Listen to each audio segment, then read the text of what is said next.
और चित्तूर से भी अनेक साथी आए हैं। आप सभी का भी अभिनंदन करता हूं। నేను తిరుపతి వెంకటేశ్వర స్వామికి నమస్కారం తెలియజేస్తున్నాను. భక్తి ప్రదాత అయిన సంత అన్నమయ్యకి ప్రణామాలు తెలియజేసుకుంటున్నాను.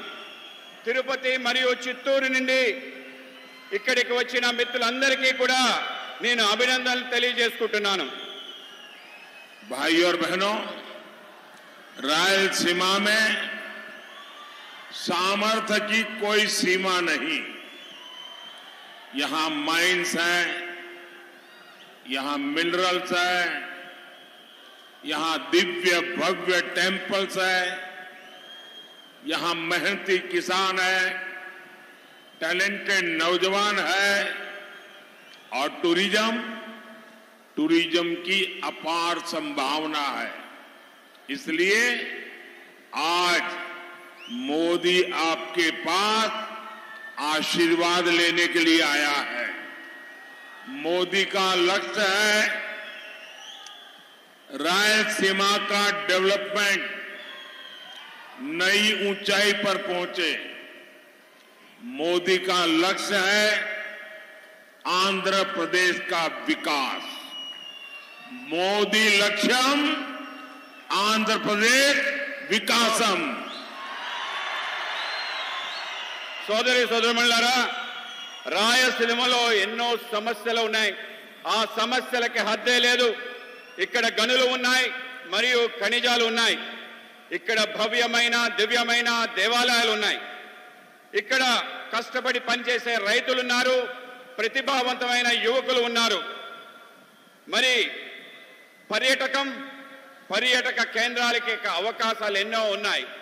ఈరోజు నేను మీ ముందుకు మీ ఆశీర్వాదం కోసం వచ్చాను. మోడీ లక్ష్యం రాయలసీమని బాగా అభివృద్ధి చేసి కొత్త ఎత్తులకు తీసుకెళ్తాం. మోడీ లక్ష్యం ఆంధ్రప్రదేశ్ అభివృద్ధి.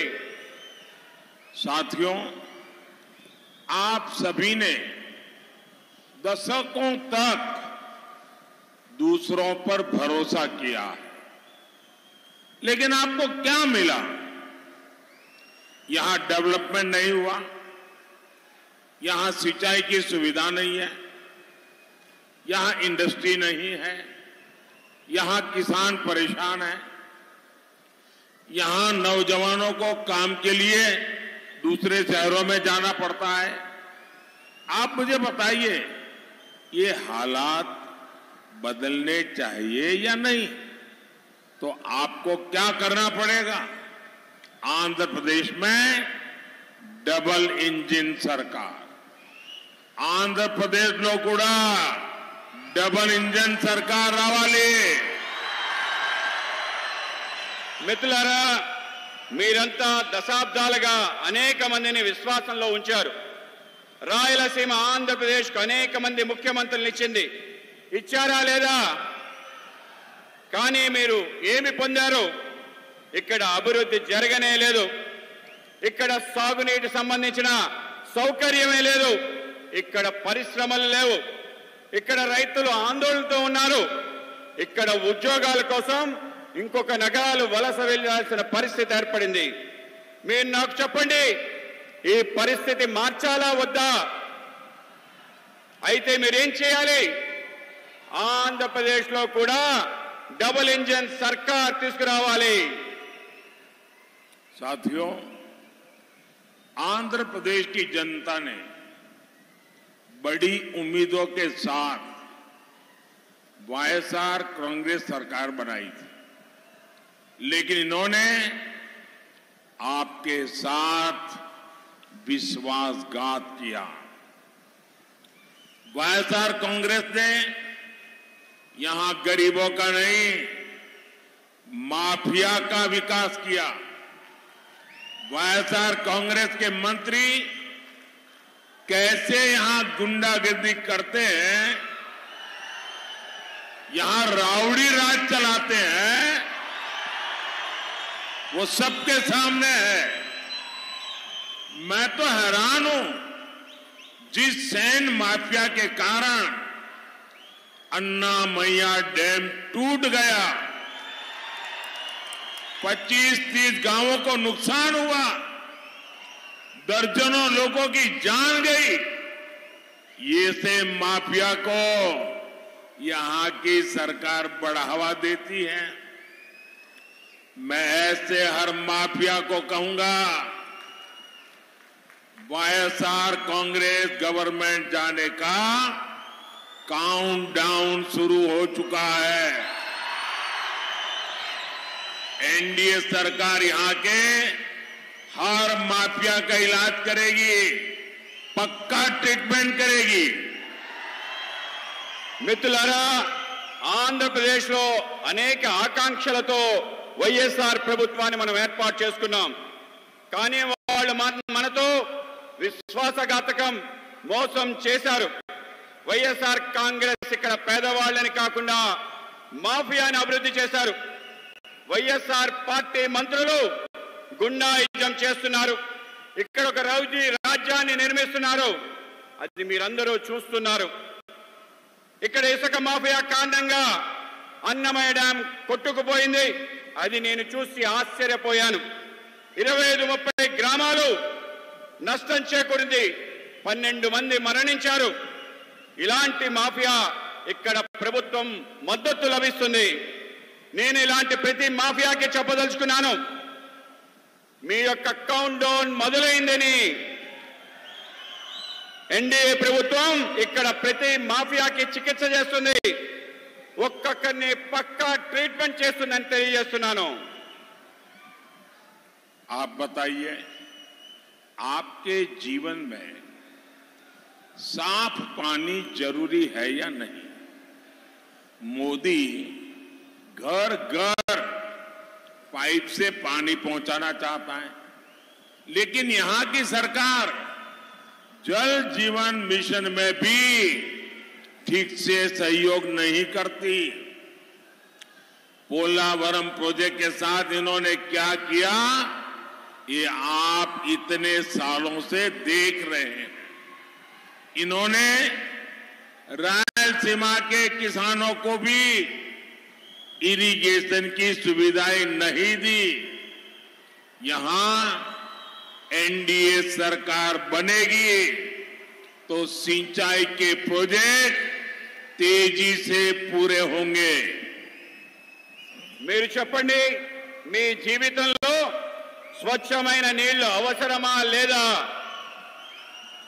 ఇంటింటికి పైప్ లైన్ ద్వారా నీటిని అందించాలని మోడీ కోరుకుంటున్నారు. కానీ ఇక్కడ ప్రభుత్వం జలజీవన్ మిషన్ కి సరైన సహకారం అందించడం లేదు. పోలవరం ప్రాజెక్ట్ కోసం వాళ్ళు ఏమి చేశారో మనందరం ఇన్ని సంవత్సరాల నుంచి చూస్తున్నాం. వీళ్ళు రాయలసీమ రైతాంగానికి సాగునీటి కల్పించడం లేదు. ఇక్కడ ఎన్డీఏ ప్రభుత్వం వస్తే ప్రాజెక్టులన్నీ త్వరితగతిన పూర్తి చేస్తాయని మీ అందరికీ వాగ్దానం చేస్తున్నాను. साथियों, जब स्ट्रांग गवर्नमेंट होती है तो देश भी स्ट्रांग होता है।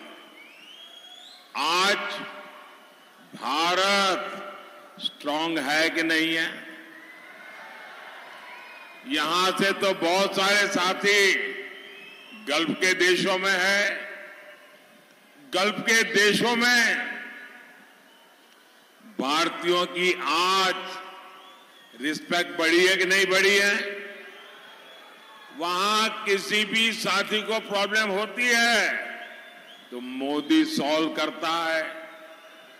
अभी कतर में हमारे साथी फंस गए थे। 10 साल पहले वाली कांग्रेस सरकार होती तो उनका बचना मुश्किल था, लेकिन हम उन साथियों को सुरक्षित वापस लाए। ऐसा क्यों हुआ? क्योंकि आपने एनडीए की मजबूत सरकार बनाई, इसलिए आपका हर वोट एनडीए को मिलना चाहिए। మిత్రులారా, ఎప్పుడైతే ఒక శక్తివంతమైన ప్రభుత్వం ఉంటుందో అప్పుడు దేశం శక్తివంతంగా మారుతుంది. ఈరోజు భారతదేశం శక్తివంతంగా బలంగా ఉందా లేదా?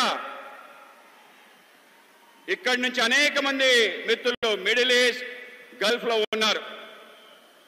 గల్ఫ్ లో నివసిస్తున్న భారతీయులకు ఇప్పుడు గౌరవం పెరిగిందా లేదా?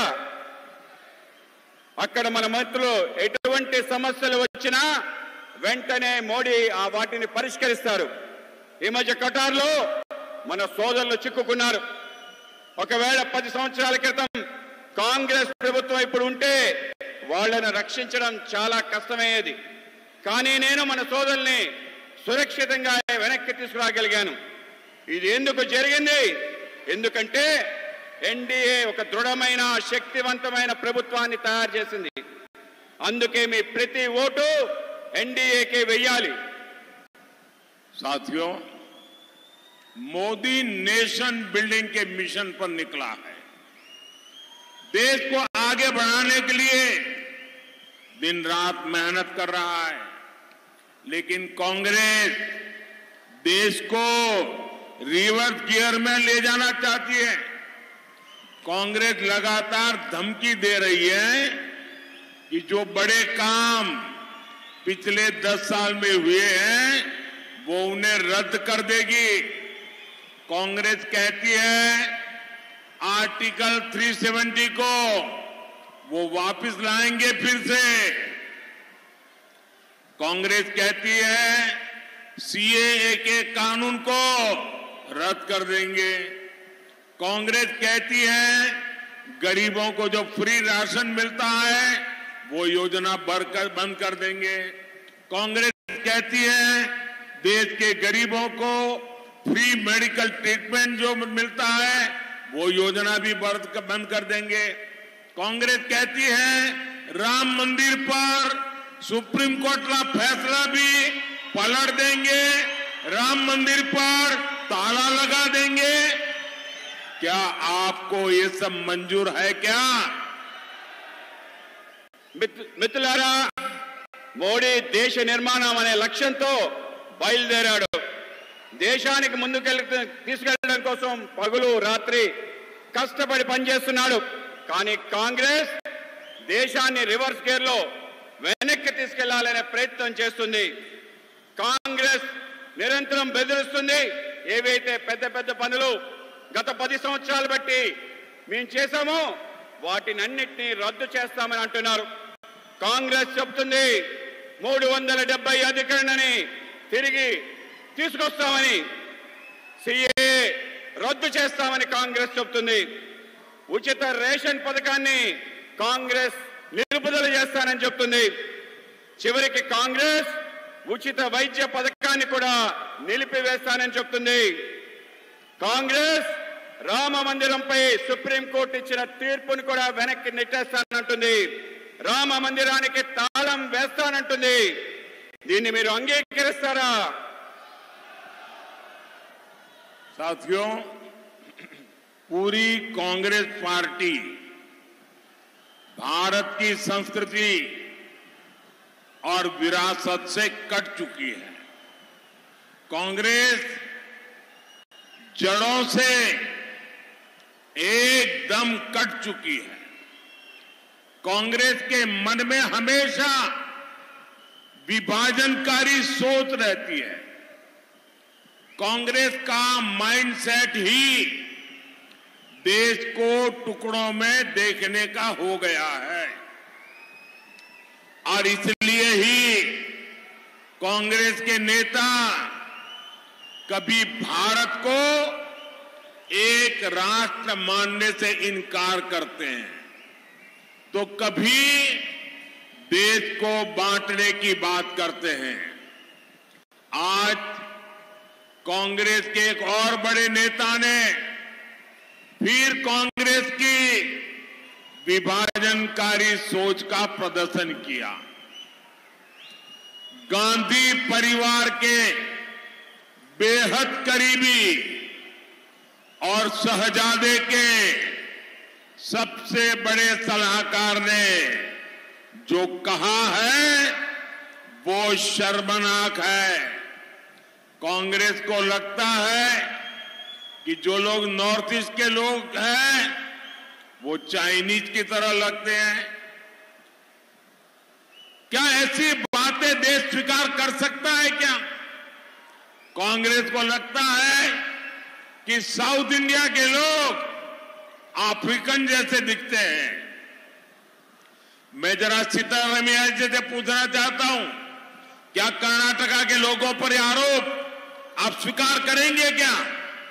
मैं तेलंगाना के कांग्रेस के मुख्यमंत्री को पूछना चाहता हूं, क्या वे इस प्रकार के आरोप को स्वीकार करेंगे क्या? मैं तमिलनाडु के मुख्यमंत्री को पूछना चाहता हूं, जो तमिल संस्कृति की बात करते हैं, इतना बड़ा गंभीर आरोप लगाया है, क्या तमिलनाडु डीएम के कांग्रेस के साथ अपना नाता तोड़ने की घोषणा करेंगे क्या?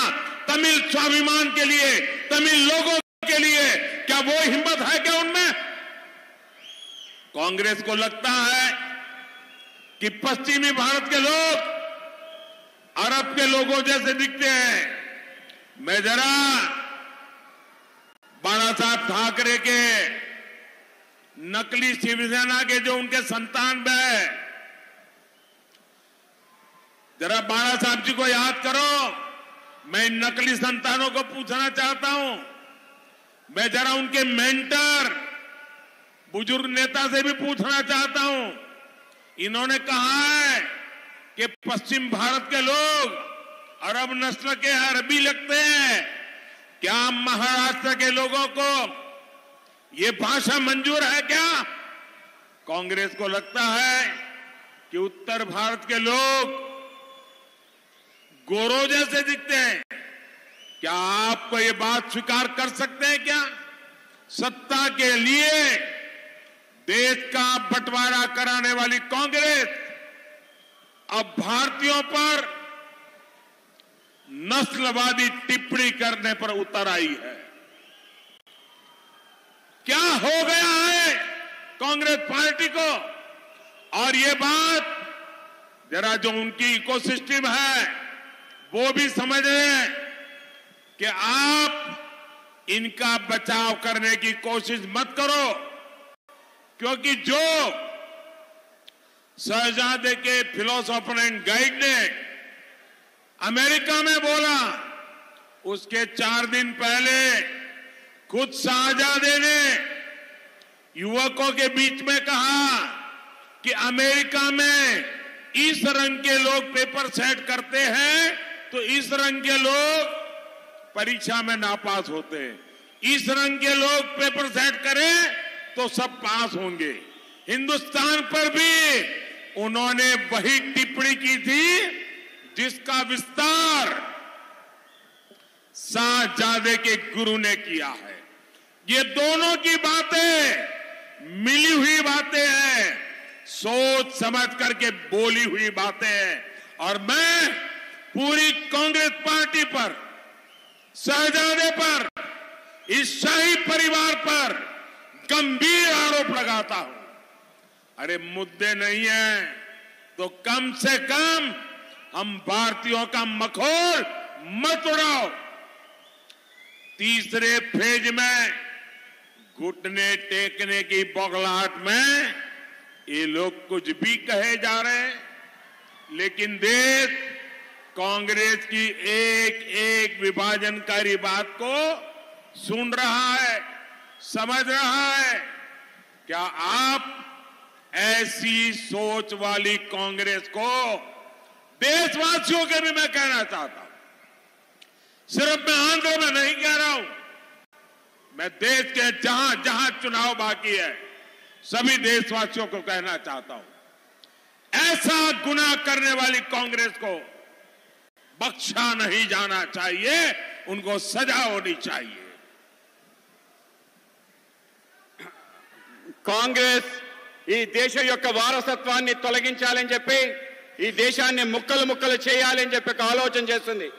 కాంగ్రెస్ ఈ దేశం యొక్క విభజనకి మూలాలని తీసివేయాలి, తొలగించాలనే ప్రయత్నం చేస్తుంది. ఇవాళ కాంగ్రెస్ భారతదేశం ఒక జాతి కాదు, విభిన్న జాతుల సమూహం అని చెప్పి చెప్తుంది. కాంగ్రెస్ ఈ దేశ విభజనకి కారణమైంది.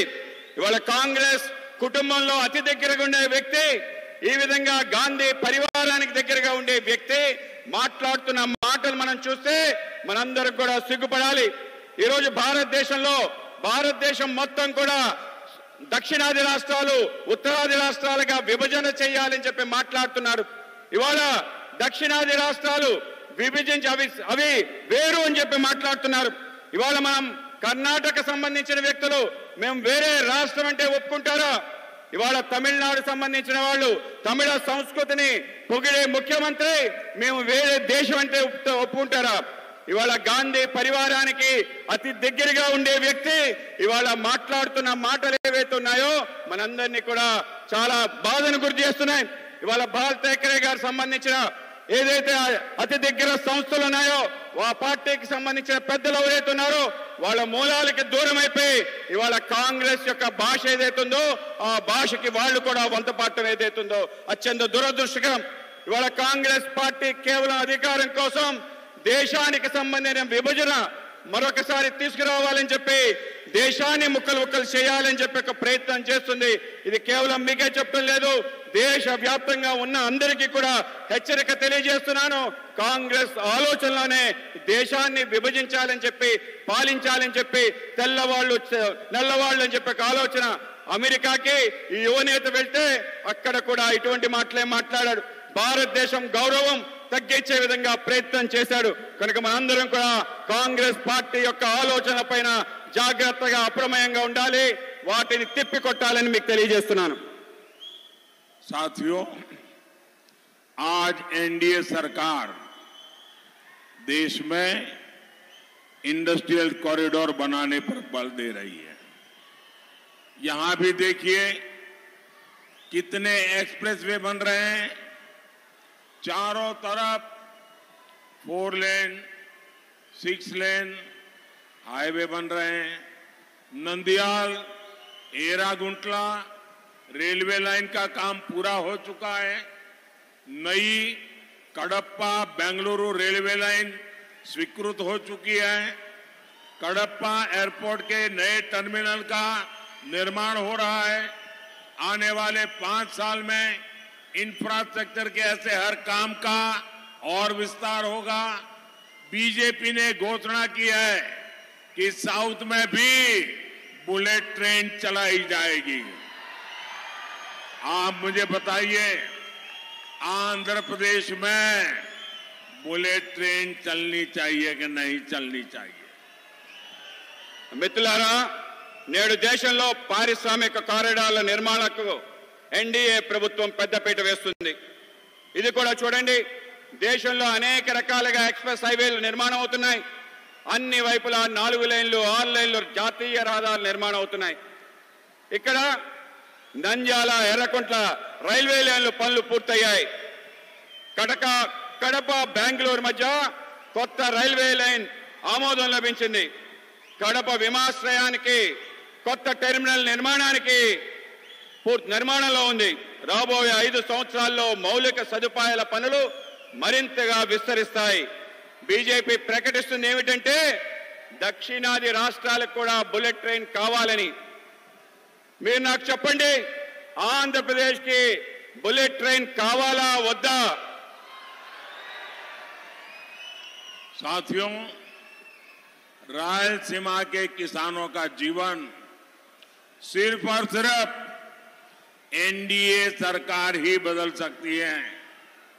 यहां टमाटर बहुत उगाया जाता है. आने वाले 5 साल में हम टमाटर जैसी सब्जियों के लिए स्पेशल स्टोरेज के क्लस्टर बनाने जा रहे हैं. पुलिवेंदुला में बनाना प्रोसेसिंग क्लस्टर से किसानों और नौजवानों को बहुत लाभ हो रहा है. आने वाले 5 सालों में फूड प्रोसेसिंग इंडस्ट्री का विस्तार होगा. इसमें भी एफपीओ यानी फार्मर प्रोड्यूसर ऑर्गेनाइजेशन को मदद दी जाएगी. మిత్రులారా, రాయలసీమలో రైతుల జీవితాన్ని కేవలం ఎన్డీఏ ప్రభుత్వం మార్చగలుగుతుంది. ఇక్కడ టమాటోకు లబ్ధి చేకూరుతుంది. రానున్న 5 సంవత్సరాల్లో ఫుడ్ ప్రాసెసింగ్ రంగంలో మరింతగా విస్తరిస్తుంది. ఇందులో కూడా ఎఫ్పిఓ రైతు ఉత్పాదక సంస్థలకు సహకారం అందించబడుతుంది. एनडीए के जितने भी हमारे ये कैंडिडेट है, एमएलए का चुनाव भी साथ साथ है. हमारे सभी एमएलए के जो उम्मीदवार हैं, आप सबसे मेरा आग्रह है इस क्षेत्र के कल्याण के लिए इन सबको विजयी बना करके भेजिए.